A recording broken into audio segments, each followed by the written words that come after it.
सोना है, जाग जाओ।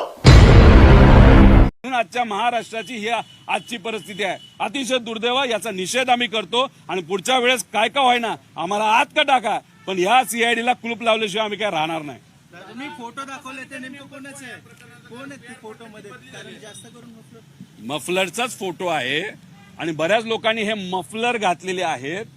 ते कधी घातले, कधी कशासाठी घातले, हे मफलरचं डिझाईन बघा आणि तुमचे फोटो या मफलर सकट।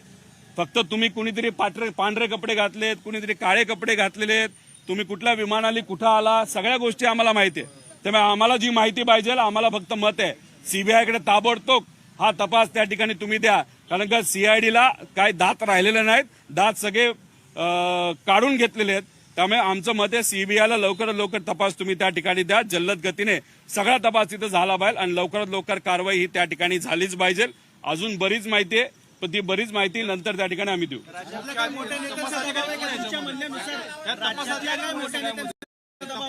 वंगाळ हे राजकारण आम्हाला अजिबात त्या ठिकाणी पटत नाही। रुपाली ठोंबरेंना कोण म्हणलं चौकशी करू द्यायची नाही का? दादाच्या कुटुंबियांना चौकशी करू द्यायची नाही? बघा तुम्ही सातत्यानं टीका करताय, मात्र ते स्वतः नाही तुम्ही सत्तेत आहात ना, तुम्ही सत्तेत आहात। एमएलसी इलेक्शनसाठी वाटाघाटी करता, तुम्ही दिल्लीला जाता, कोणाला किती तिकीट मिळणार, कोणाला काय मिळणार हे तुम्ही चर्चा करता। 2 मिनिटं काढा, अजितदादांसाठी 2 मिनिटं काढा अमित शहा साहेबांशी बोलताना।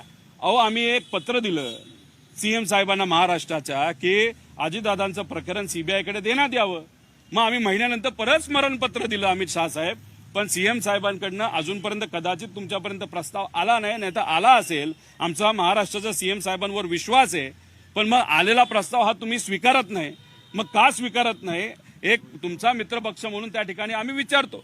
आमचा नेता गेलाय आणि नेत्याबद्दल जर भाजप काहीच करणार नसेल तर आम्ही सत्तेतच राहत नाही अशी भूमिका मांडल्यानंतर लगेचच तिथं सीबीआयकडे प्रकरण पाठवण्यात येऊ शकतं, पण नाही याच्यासाठी लढायला पाहिजे, लढलं पाहिजे। आज आमच्या अनेक कारवाई त्या ठिकाणी होतात तरी आम्ही लढतोय का? जर आपण आपल्या नेत्याबद्दल काकाबद्दल लढणार नसेल तर उद्या जाऊन गरिबांबद्दल आपण कसं लढणार आहे?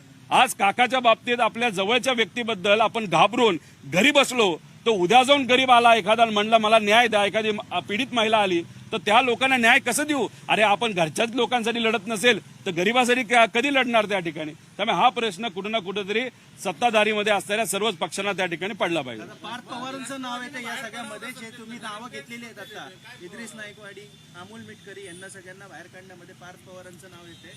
त्यांच्या अंतर्गत पक्षाची सगळी कारणं बाहेर येतात। कसा असतो की जेव्हा अनुभव नसतो तेव्हा अनुभवी नेत्यांचं ऐकलं जातं। पार्थ राजकारणामध्ये नवीन आहे, अनुभवी लोक त्याला मार्गदर्शन करणारे मला असं वाटतं अजितदादांच्या पक्षातले नाही।